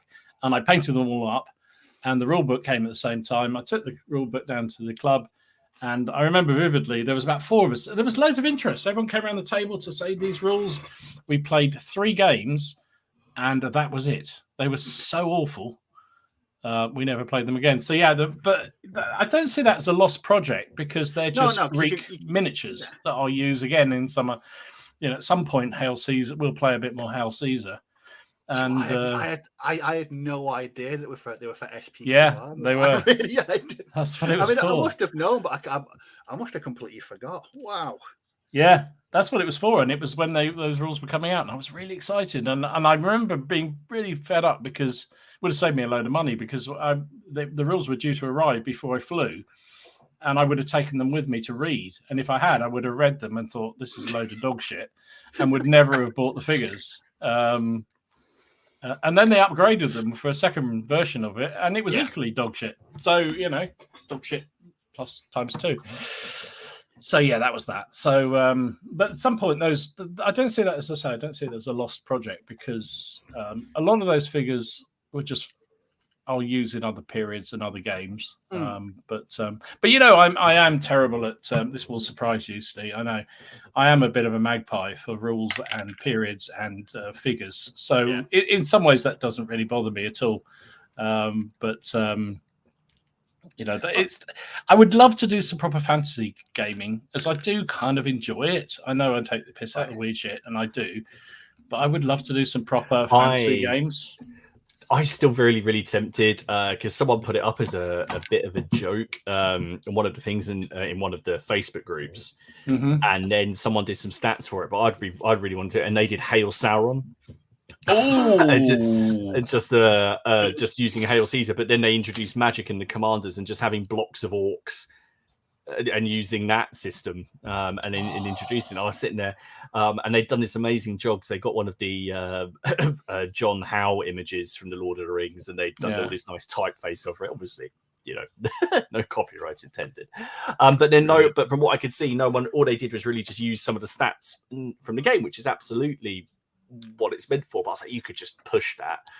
But that's essentially what War Master was, isn't it? Well, exactly. And I bought because what's the Lord of the Rings figure game? Yeah, but there was the mass battle version they did. Was that War Master or something? No. That's I know what you mean though. Like battle. There was a mass battle, and it was designed for 50. Anyway, small 10 mil or something like that. And I bought the rule book on eBay because I thought, you know what, that'd be great. That would scratch that itch. A big massed fantasy game would be really good fun. And then I thought, don't be stupid, Dom. You've got more than enough figures to do. Nobody else is going to do it. I'm going to have to do it myself. And so I put it away. I see. Then I started looking because a bit like with my Molden thing, which is still ongoing. I'm still painting up lots of little 10 mil people. I just can't be bothered to keep on photoing them all the time. They just kind of sit here doing them. But then I started looking at 10 mil. I was like, oh, you could just make a nice little like battle, 3x3 up and have a Hail Caesar games of Sauron fighting and then I started looking up, can you get big little big little Balrogs? big little Balrogs. Well, the thing is now, as best guess get ready to drink with 3D printing, you could get them and just size them differently, couldn't you? So yeah, exactly. That's it. Dom, Battle of the Five Armies. That was the one. Dom, is there anything that you want to start but are like too terrified to? Do you know? It used to be samurai, but that changed, didn't it? Yeah, I know. I did say that, didn't I? And I said, and then I did have a go at it. It wasn't as scary as I thought in the end. I would be scared silly of doing Barbarian period because of all that lace and the fanciness around the figures. I played a few battles using other people's figures, but the idea of building an army and painting it, I think that might be a step too far. That would be one, just purely because I know I would have to go and drink an awful lot to recover from all the painting of the figures, and I drink too much anyway, and that would just finish me off. So no, that would be definitely one that would kill me off. And I did think about doing it 15 mil, but 28 mil is God's scale, isn't it? You got to do that. Really. But see, that's what I'm thinking. While we've been talking, and my ideas are going, I should really do the De Montfort stuff at 15, and just going, but I could play Dom. So, but he's at 28. That's it. You see, you become 28. I've got the Normans. I've got all those Baron War figures. We can have all kinds of stuff. I've got the Bruces in Ireland. Fantastic. Quiet, Dom. Quiet. Aha. All right. Let's make other people spend some more money, shall we? Let's do some news because I think it's time, and then we'll come back with some of the comments on this because good show. There were some interesting comments on this. Let me just find them. I apologise as ever for this news. Bear with.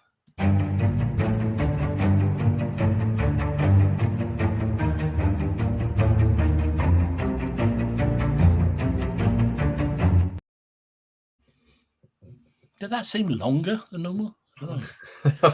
My ears were bleeding more. I don't know. Martin, what have you seen, mate? I've seen a couple of things, but you got most of it. So I'll post out what I saw.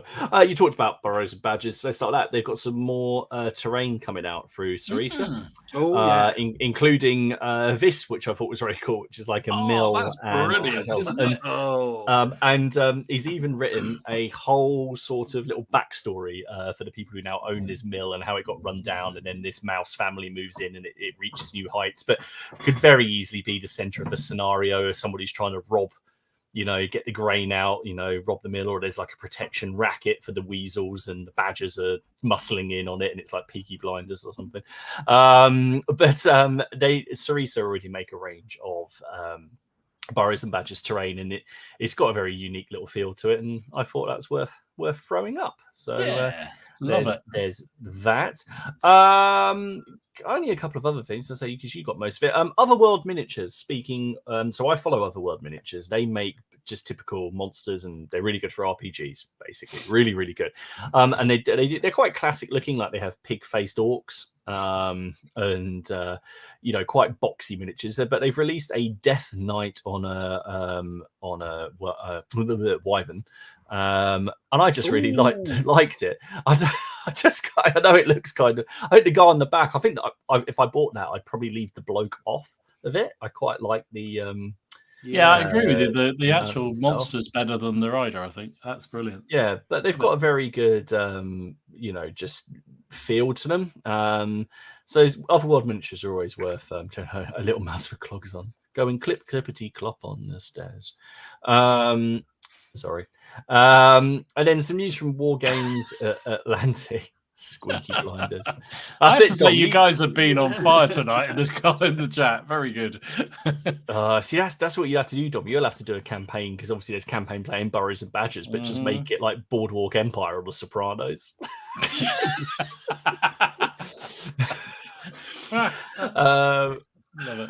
War Games Atlantic, Steve's new best friends, are now have posted up some previews of some things they've got coming. And as Steve is such an aficionado of all things skeleton-y, they're bringing some skeleton cavalry out. So there was just a little preview of the character. But I'm just disappointed there aren't separate feet for the horses. Oh, could have done separate hooves, couldn't they? Come on. Shut up.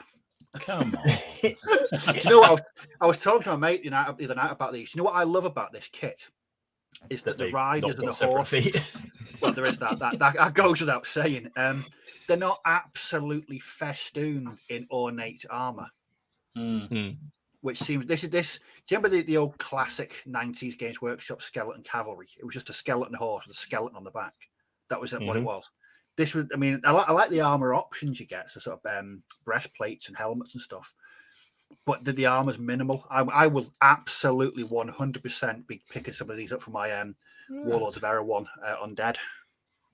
That's awesome. Excellent. And then they also, how about one of these, Steve? You could. I'm sure you could do some kit bashing here. They previewed a little sprue of a chariot. Yes. So I think some undead horses pulling a chariot, and or sure, can you have a chariot in the Dunes? You could have that. If I end Doomed, sure. I think you can take a chariot in Erewhon though, and if not, I'll just make it work. But yeah, you then stole everything else that I'd seen, so I didn't bother uploading the pictures. So I'll let. I was on a bit of a roll with finding news today. I don't know why, but anyway, oh, sorry, wrong one. Let's go through some of these then. There's loads of good stuff. So first up, First Call. They continue to add some really nice little models to their ranges. So this is a series of American Civil War mounted standard bearers that they've released. All different styles, all different types. I think they're really nice. I do like First Call stuff. Really, really good. So, yeah, they're coming out. And talking about knocking it out of the park, Empress. Gee whiz, look at those. I think this is our friend Mr. Hicks at work again. Yes. Paul, yeah. These are colonial British cavalry. I forget which period it was, but they're just lovely. And then they've also done a whole series of character figures for the English Civil War. Oh, yes, I saw these. So this is Lord George Goring. That's cool. Which is great. And then you've got Prince Maurice. He's the older brother of Rupert, isn't he, I believe? Yes. And then Philip Stapleton. I like that. I did like that. Yeah, I don't think there's enough axes in the ECW. Not enough axes. Completely agree with you there. And then you've got this is Sir William Balfour or Balfour. Oh, that's cool. I just think they're amazing. I just love the way these sort of character figures are just brilliant. Really, really pleased with it. I think Empress are doing such lovely figures. I know. All they got to do is go back and change that rocket. Moving right on. So if you've got your English Civil War and you're not sure how to paint them, then Friends of Bloody Miniatures has produced this painting guide. That was phenomenal. Good old-fashioned painting guide. I loved it. And he's put that out for free. It's about 40 pages long. It's long, isn't it? It's not short. It's a substantial piece of work. That's for sure. And he's put that all together, and he's produced it, and it's out there for free. And it's phenomenal. I mean, he even goes into how you paint the upper lip of the miniatures just to get that look a little bit. If you want to do that, but do you remember the old Steve? You remember the old Citadel guys to paint in how they were set out? With just a picture. Each picture of each step. Yeah, it's very, very similar. How to do the buff coats, how to do if you want to take it a step further with the skin and all of this kind of stuff. It is brilliant. Amazing. I love the fact, as you say, the fact he's done such a lot of work on that, and he's just given it away to the community. But he really does need a round of applause, seriously, because it's such to put that out and then to have the, obviously he's got his own range of figures, and he told us at the time, he hasn't really done that to make any money, he's done it for the fun of it. He's he has his blog and everything, he's playing games, and then to put that together and put that out for free really is awesome. It must have taken a lot of hard work.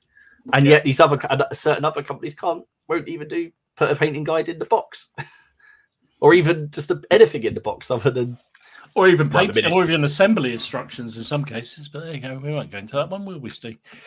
And then Eagle Miniatures seem to have been doing a lot of new figures lately. So these are some Austrian Grenzers for the Napoleonic period. Available on his website. And I like Eagle stuff because he does them as individual figures or as unit deals, which is kind of useful if you just want to add the odd little figure here and there to add a bit of spice to your range. So yeah, they're available now.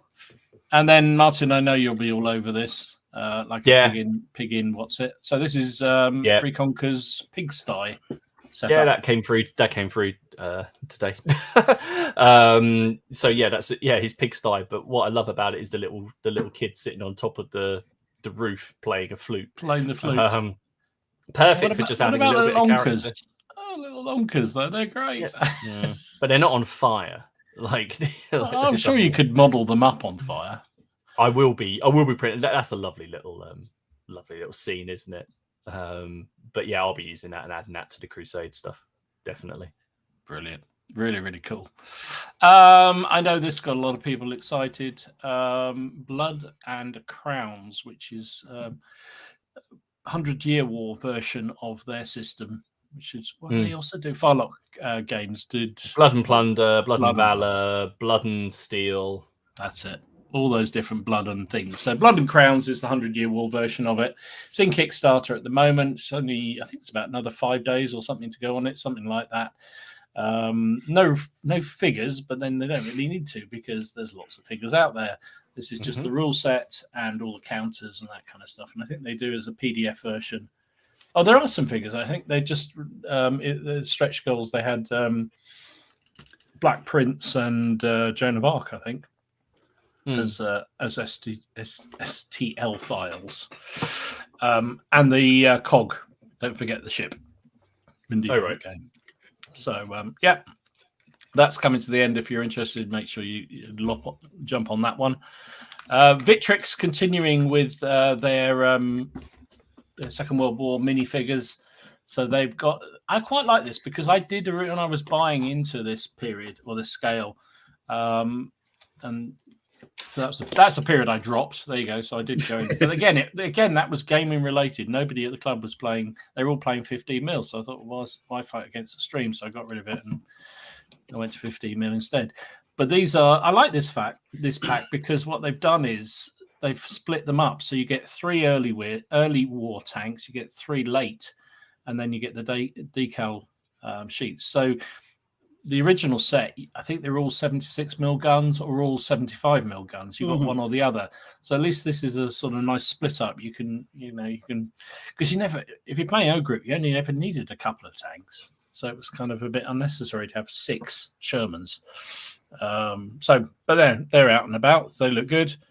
And also, we don't feature Eureka miniatures very often. But they've got a new set of 28 mil horse-drawn limbers for the Second World War. German ones. The other day, weren't we? So. We were indeed.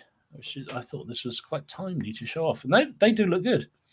I guess they're really for the early war, but I guess also they could be used for the late war. Once all the mechanicals had all broken down and they didn't have any fuel, they went back to the horses again, didn't they? So, but they look good.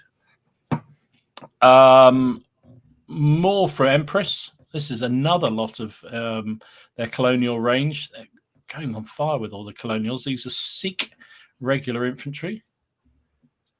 I don't think these ones are pulls, but I could be wrong. Somebody will correct me, I'm sure, in the chat. And another Kickstarter that I know people are getting very excited about. This came from Brigade Games in the US. So this is Plains War set. So there's a whole range of figures. These are Paul Hicks figures. Whole range of Native Americans, 7th Cowboys, all sorts. If you want to refight some of those battles from the films, and I guess from history as well. But they look amazing, and I believe the Kickstarter is going really, really well. So there you go. Interest you on that one, Steve? Cowboys and Indians, your thing? Possibly. That'll be a no then. We've got a little bit of news on the CrackCon front, which is that we should have a thing about dice coming up in the next couple of weeks. If people do want dice, as always, if you're going to come to CrackCon, you can collect them there, and then we just open it up for people that want to order dice straight afterwards. And as soon as I have the picture of the dice, I will post it for everybody. They are the best so far. They are the best. I cannot wait to see people. How do they roll? Do they roll well? Do they roll crap? I don't care. They look nice. Oh, can I just point something out? Look at the viewing. Oh, 150. Whoa. Hey. One off. Wasn't 151 was our record? Wow. 176. Oh, was it? Oh, okay. Forget that then. But that was the week that Don were there. That was when we did the results of the survey. But Don, well, thanks for pointing it out, mate. Thank you so much for that. Love Sorry. it.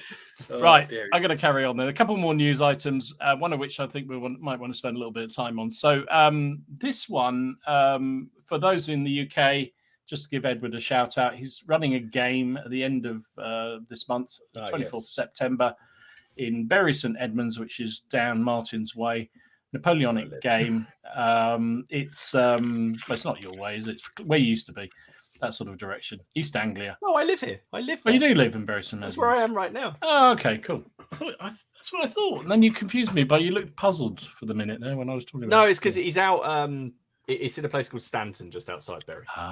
Okay, right. Okay. Anyway. Okay.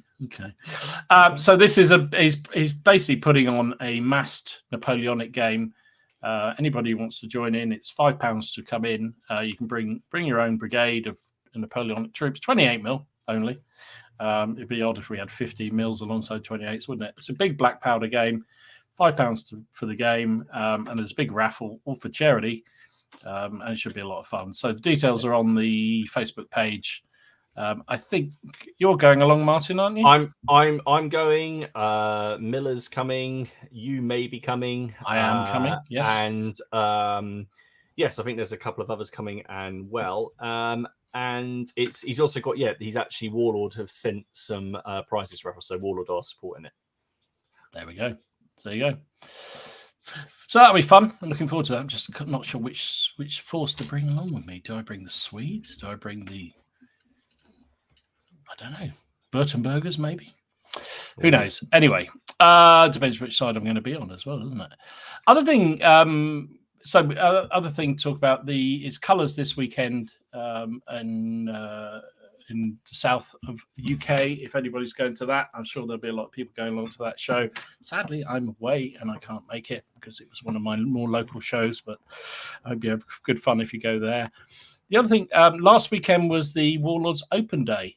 And I kind of pulled together some of the comments I've seen on various videos. Leon did one, Napoleonic Wargamer did one, a couple of community here did sort of videos on Open Day. None of us went. You went last year, didn't you, Steve? But not this year. No, I think probably because I talked to Andy Chambers about Weekend at Bernie's. They wouldn't let me back. They wouldn't let you back in. Fair enough. The restraining order is strong. Yeah, it's still in place. So this was the stuff I took away from it. So I'd be interested to see whether I missed anything. Please shout if I did. But main takeaway seemed to be that American Civil War is the main focus for Warlords for Black Powder in the next few months. So they're bringing out a whole new range of American Civil War figures. Now, some people might argue that is a well catered for period already, but obviously Warlord don't think so.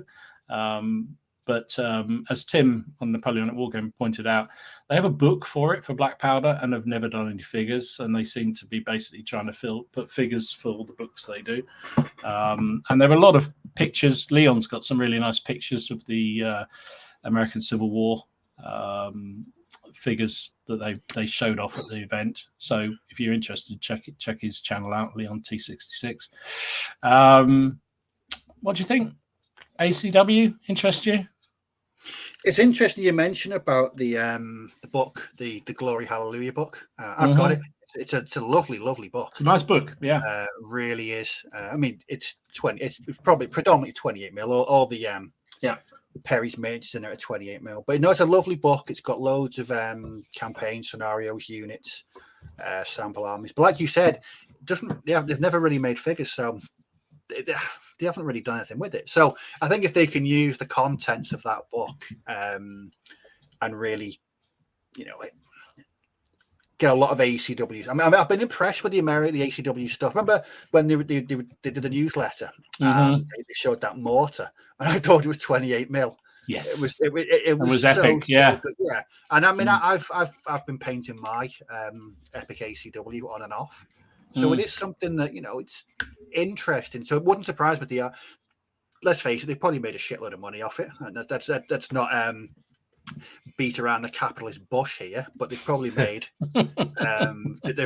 a pretty penny off it, which is why they've gone into push a pike as well, because they know that range sells. Yeah, Epic has been very successful apparently on all fronts. So yes, talking about that, they've said that they're going to expand the Epic pike and shot range with Covenant of figures, which I think was not unexpected, and they did look really good.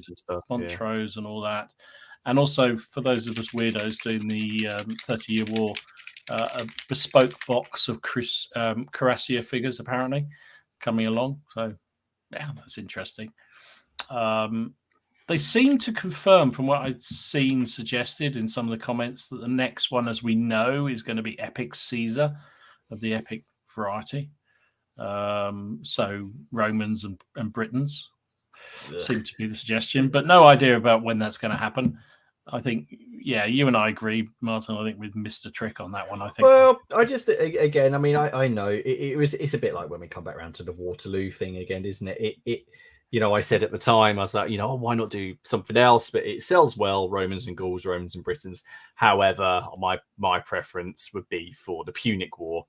Yeah, and having that early Republican stuff, but people want Imperial Romans, rectangular shields, because that will sell, and it's epic battles, not the range. So, yeah. I think that works better than medieval. Sorry, Steve. No, medievals would look nice. I mean, that last year at the open day, though, John Stallard did mention elephants. Yes, that's why I really thought that the next one would be Punic Wars. I really did. I thought they could have done Romans against Carthaginians, and I think they could have done something around Epic Hannibal or something like that, and then they could have used elephants, and they could have had spearmen, and they could have had Roman troops. I know it's the early period Romans, but it would have looked really, really cool, I think, in that scale. So I think in some ways I'm disappointed if they do that route, but that seems to be the way they're going. Something that was in the Bolt Action Facebook group that people are excited about is the announcement of early war plastic French from Warlord. So very much like the War Games Atlantic, it's going to be a mixture of French and colonial options in there as well, which I think is really good. Yeah. And for someone that owns, I've actually got an early war French bolt action army. And I'm not going to, it's old, and compared to the modern stuff, it's the metals are awful. Their faces are just amorphous blobs. they're crap. I mean, I bought that in 2016 when it was the build an army, £75 buy an army. But compared to, it's a range, because loads of people want to do early war French, because you've got the 1940, you've got Blitzkrieg, you've got the Battle of France. Yeah. And I know for a fact that once they're released, actually, I might do that. I was going to try and do it through War Games Atlantic, because I've got a sneaking suspicion you probably get more options in that box. I suspect so too. Did I also say that there was Belgians as well? World War II Belgians? Or was that really? I made up? Somebody I saw commented that they thought they'd seen Belgian cycle troops in the future figures, but I didn't know whether they were French. I don't know enough about the uniform differences to know whether they should have been French or whatever. But that would be interesting, because there hasn't really been anything, to my knowledge. As you say, they've kind of missed the trick on the French. The War Games Atlantic have pretty much they've been out for a while. They've come out and done a brilliant job with those, from what I've seen. Full of, and you can use them for First World War and Second World War as well. I did see a comment. I think it was on Tim on Napoleonic Wargamer, who said there was a comment. I can't remember if he said it was Paul Sawyer that made it. Essentially, is that the books are used to drive the sales of the miniatures. Yes. Yeah. Which I think we all know. We all knew that. But it was just that's now what they can fill out the 28mm ACW and look at other things, because obviously there's been comments of before where we don't currently have any miniatures for that, so we're not going to show it off. I think you're right. I mean, I did also see Tim, I think, also said something about they're not planning to do anything new, particularly new around the Epic Napoleonic or Epic Waterloo period, apart from a few head swap options to do Nassau and Dutch Belgian cavalry, I believe. for that. So that's pretty much that. Epic Waterloo is done, but he interestingly hinted that there might be another version of, because they recognise that Epic Waterloo has been so successful and there's such a clamouring for other periods within the Napoleonic period, they might expand it out and do more at some point. But can I ask, genuinely, is anyone surprised by that? like I remember everyone thought there was obviously a big clamoring, and I completely get it that there was going to be hope that they were going to do carry on now and do lots of different ranges. But as you can see with the ACW, they're going to give things a break, and then they put out a few more releases, and then they'll go around. They'll probably go through a cycle, so they'll do Hail Season next, and they'll come back round, do something else, Black Powder or whatever. Because we did hear about they're doing the Crimea book, which they've got a small range of figures for. And what was the other book? Boer War, which they do, so you can use the colonial stuff for. So they want to get those out, I suppose, to support those ranges that they've got, because the Crimean stuff's been out for a while, and it's not had. It's not really had any push at all, has it? But no. I agree. I mean, I still am slightly disappointed. I mean, he again, I think Tim said that there was virtually no announcements or any talk about anything in 28mm Napoleonics, apart from those 2 character battalions that they're apparently going to launch, which they've then not launched because they weren't high enough quality, apparently, was the French battalion and the British battalion from the Peninsular War. So there's literally nothing planned for 28mm, which I find really disappointing. 28mm, which I find very disappointing, and particularly I know there's been a long-planned Leipzig book, which I believe has been written for years, but they've done nothing with it. Yeah, I remember the open day last year. Paul Sawyer said they've got books written, sort of pre-COVID. Just wait. Done nothing with them. It's strange as well that, I mean, when I was there last year at ABC Warriors, that sounded like it was going to be the next from the 2000 AD license, and I think it's just being released soon. So that was on their list, wasn't it? Yeah, they talked about that as well. It's it's odd. I don't know what's happening. They seem to have slowed down on a lot of projects. Yeah, but that's a lot. But remember the size of them as well. When we were talking about this, when we were comparing them, they are not. I think people sometimes think that they're bigger than they actually are. Yeah. And what you've put up there, that's a big range. That's spreading wide to try and get more people in. And I guess they're picking and choosing. Just what they can do. They aren't. They don't have. A huge studio where there's people pumping out stuff all the time. That was another comment from one of the channels where it said, because someone was moaning in the comments about it. It said, they don't have the same level of staff as say GW, where they can just pump this stuff out. No, I agree. And at the end of the day, they've got to make money. At the end of the day, it's all about money. Yeah, you can't escape. I mean, it's not a vanity project. Yes. It's something they do to make money, and that's why I know people joke about it and say, how many more plastic bolt action German vehicles are going to be released? It's because they sell. Yeah, people absolutely, and they do. And I know they did talk about a lot of new bolt action. Also, I think they talked about a lot of new ships for Victory at Sea. So obviously that must be selling very well. And also Blood Red Skies, I believe there was a lot of. That's had a bit of a resurgence, hasn't it? Blood Red Skies, because it went quiet for a while. I remember that the first run was pretty appalling, the quality wise. So I think they've learned the lessons. It might have been the Messerschmitts I've got are the resin ones. Do they do them with plastic these days? I think are they in their special plastic stuff? Whatever it's called, are they in that? I don't know. I don't know. Well, the ones I got were, they got plenty of warm water treatment. Let's put it that way. Yeah, I agree. I mean, I think we're war gamers. We all want to have everything now, and we want our period now. We don't understand it when they don't support it, but they do have to deal with realities of keeping the money rolling in. So I agree with you. I think it's just. To me, I think particularly Epic Caesar would be a little bit of a miss from my point of view. I just think it's a bit too safe. But if that's what they reckon will sell, then if that keeps them producing other figures, then fantastic. But yeah, I think it's a shame.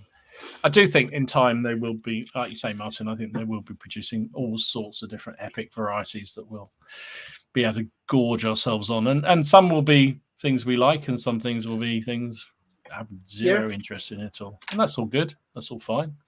We might see Steve doing epic Napoleonic yet. You never know. You never know.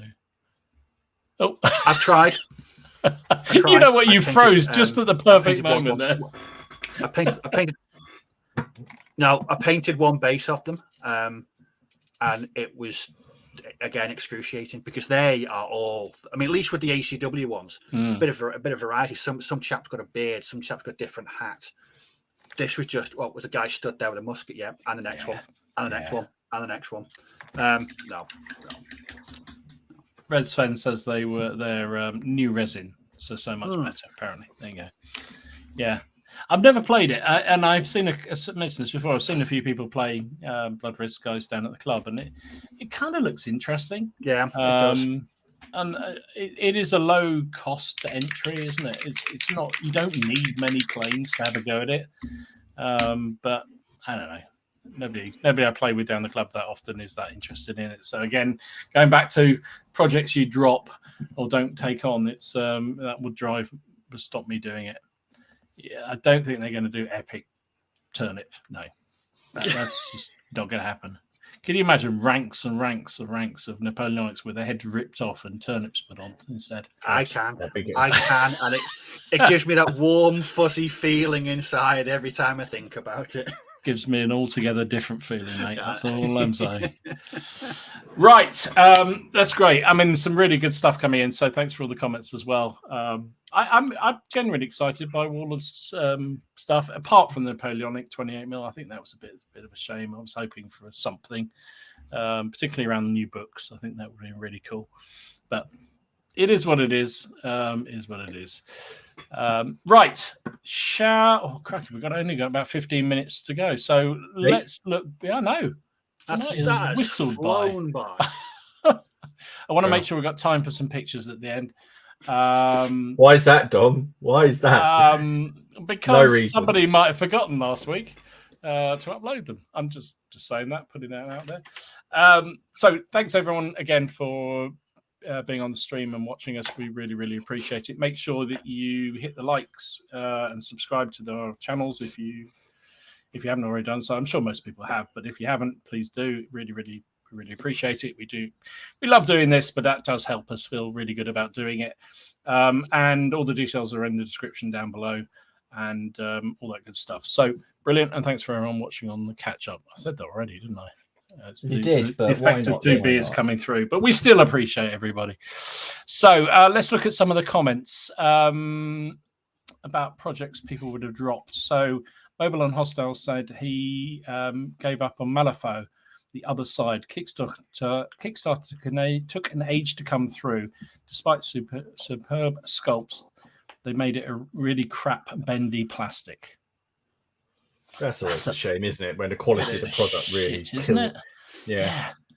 You've waited all that time. You've probably spent a fair amount of money, and the figures come through and they're rubbish. That is just really disappointing. Cracky, the jump evidence. Mark, never had a failed project, just dozens of unfinished ones. Yeah. I feel you. I sympathise with that one, Mark. I think generally, though, there are some things that I just know in my heart of hearts I'm never going back to.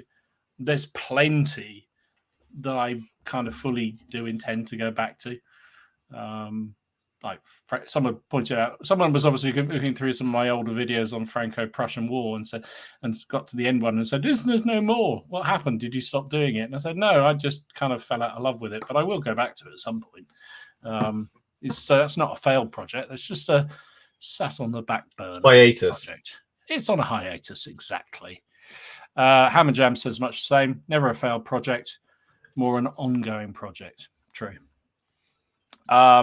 Lazy Pirate says, to be honest, I don't normally fail projects. I normally finish it, and then if I don't like it, I sell it. That's interesting. So that means you carry on with something you're not necessarily enjoying, just because you know you're going to get rid of it at the end. Could you do that, guys? No. Well, no, Martin. No. No. I don't think I No. could do that. I really don't think I could do that. I'd rather Remind sell me them this at a year to loss. bring that as well to the raffle. I forgot the last 2 years to bring that to the raffle. We're not talking about that one, are we? Someone is walking away with a 6 mil army. The lucky people, you lucky people. Don't know, where are we? This was from earlier on. Mark wanted to also know, Steve, it's dark down south, but it's light up north. How did you record this earlier? It's now dark behind him, I can see. It's funny enough, when we were sending you earlier, you definitely looked like it was lighter. I was looking outside my window. And It's because Stuff's on fire. No, it's generally I'm not what you call massively up north. I'm up north, but not towards the border. But no, it just and plus the sun sets behind me anyway, so generally a bit lighter. Oh, here's a challenge for us all. This could get us in all kinds of trouble, but if you want to put some comments in the comment section around this one. Vendor was, hey guys, looking for a name for my ship for Blood and Plunder. And can we have Boat Face or something? What can we have as a name? Ship for Blood and Plunder. The Weeping Turnip. Can I block our own internal people? The Scarred Helmet. The Scarred Helmet. Winner. I love that one. Given what we were discussing earlier about De Montfort, we could come up with some even worse ones. Let him come up with a flag. Yeah. There you go. Scarred Helmet. That's our best thought there. Anybody else got any suggestions? Put them in the description, in the comments down below, please. Yeah, again, Don says, I don't have any projects that I've given up on. Numerous that I've paused and moved back into my queue. I just find that really... there are definite things I have definitely said I'm not going to do this anymore. So there's plenty that just sit on the back burner, that's for sure. But I was thinking, of all the bolt action ones, there's only been one that I've started and not finished, and that was the one, the British one in Burma. I made a video about it. I love I painted them. The Universal Carriers, loved them. Got bored very quickly, very quickly. There's already some brilliant names coming in. Absolutely superb. Massive Gorgon from Matt. Brother Ken from John South. I think that's just not going to hurt. Oh, I like the Black Pig, Andy. Very good. Good reference. Really good reference. Apparently got a red card, according to Matt. I don't know what that was for. The Scarlet Codpiece from Benjamin. Same. That's a good one. I like that one. The Happy Taff from Yorkshire Dragoon. Oh, dear. Robin's up to Plunder McBuy. Love it. The Leaky Boat, according to David. There you go. HMS Sad Ken. There's a few Ken themes coming through here. Sad Ken. Sad Ken. Oh dear. He's dead, Ken, really. The Good Ship Venus. The Rampaging Ginger. And I'm not doing that one, Lanchnick. Sorry. That's. Miller says in response to Matthew's Sad Ken, I vote for the Foxy Stoat. There we go. Foxy Stoat. I love it. Miller said one of the projects he's given up, 15 mil Italian Wars Swiss. Or was that in reference to you, Martin? I can't remember. You were doing that. Yeah, no, I'm still gonna do it. I just basically I bought at Sloot. I bought the models, and I really enjoyed. I did a couple of bases of them. And I really enjoyed it, and I've got a plan to do it. I just found other things. Again, other stuff came along, so I never sort of. So I'll still do it with him. Maybe if he painted it up first, that might actually drive me to do it. Inspire him, you see. But Miller does have about 10 projects ongoing at the same time, so. Nothing wrong with that, of course, if some of them start producing stuff. I said to him when we played that game on Friday, because it was a forest one, I sort of put out a call for everyone to bring their trees. Miller was the only person who didn't bring a tree because he doesn't have any. You need to up your tree game, John. James, I'm sorry about that. John said, I'm a wargaming magpie, so there's all sorts of stuff I thought about, tried a bit, but worst is probably the 6mm Pony Wars stuff. I bought a bunch and then just couldn't face it. It's a theme, 6mm, see? 6mm. Anyway, I think that's quite... There's lots and lots of comments. Lots of people saying they don't necessarily give up on projects. Rich says, epic ACW fail for me. Yeah, fair enough. And I do like Ken's comment. I'd like to do a Napoleonic skirmish, but I painted 9,000 figures too many. All right, mate. All right, mate. Calm down. Or as Ken calls it, a pike block. And there are still some amazing names coming through. The Burning Hog, I particularly like for the ship. I like that. That's pretty good. That. Yeah. John, you're on slippery ground again. I'm not going to use that one. Thank you. David says the HMS Turnip. That's a good one as well. Yeah. Paul, you're definitely in the same slippery field you are. Blimey, mate. Do you want my channel taken down? The Crack Pearl. I quite like that one too, Andy. Very good. Anyway, right. Let's do some pictures, shall we? We've got 5 minutes left, so we've got a bit of time to run through some of these. So a reminder, these are some of the beautiful work of art that people are putting together on and sharing on the Facebook page. Again, if you aren't a member, just there's a link down here somewhere where you can join it. Community is growing really rapidly, and it's great to see everyone. So thank you for everybody who posts all their good stuff up there. If you're not on Facebook, just email. Yeah, that's email true. them to us down below, and we'll share. That reminds me, there was somebody sent one in, didn't they? And I missed it. Would someone mind grabbing it off the email? If you don't, did it? Hang on. Yeah, I did see somebody sent one in. So Alex Storbasil was showing off his World War I French sorting a pillbox. I kind of like that. Is it mean? I just wonder. I feel like that's a trampoline to bounce on. Those the barbed wire. Given that Alex was listening to Lawnmower Death the other day, that's Satan's trampoline. Really good, really nice. Christopher, I mean, look at those. He said he's making slow progress. I mean, bloody hell, mate. That's some seriously good pieces. That is cool. Seriously good. I got chest pains now. Benjamin was running a what was it? I forget which one it was now. Flames of War, that's it. Flames of War tournament in Denmark over the weekend. So this is one of the pictures from that, which I really liked.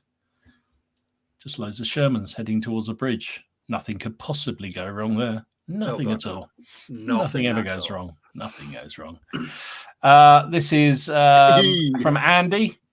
Little cannon. Don't give that to Robin because it'll explode. That's for sure. I did like these figures from Jacob. These are 28mm Russians. Really, really nice. I think he said these are the first 28mm Second World War figures he's painted, and he's done a really good job with them. Cracking job on those, mate. Really, really nice. Yeah, awesome. Jonas is back on the armor. Classic, iconic vehicle there, Jonas. Got to be done, hasn't it? And a lovely, lovely kit as well by Wallace. One of my favorites. I love that kit. Those pictures at the bottom, Don. Oh, cheers, mate. All the way. Don't see 1/72 scale very often, but this is Dan's Greeks. Oh, nice. The whole series of these, and I don't know what manufacturer are. 1/72, really? 1/72. That's what he said. Crikey, blimey. They're awesome. Yeah, something special, aren't they? Very impressive. Now, this would give some people palpitations. So John said he had a target to paint his 15mm World War II American forces by Labor Day, which is today, I believe. And he did it. That's mad. That is absolutely stunning. Stunning. Awesome. Absolutely awesome. Joseph, talking about Blood Red Skies. This is, I know the ones in front are Jake's. I forget what the one behind is. Some sort of flyy boat plane, isn't it? That's technical there, guys. Just flying boat plane. Yeah, that's the one. So I know a lot about Second World War. Dom, I look forward to your lecture on the Pacific War. There you go, easy peasy.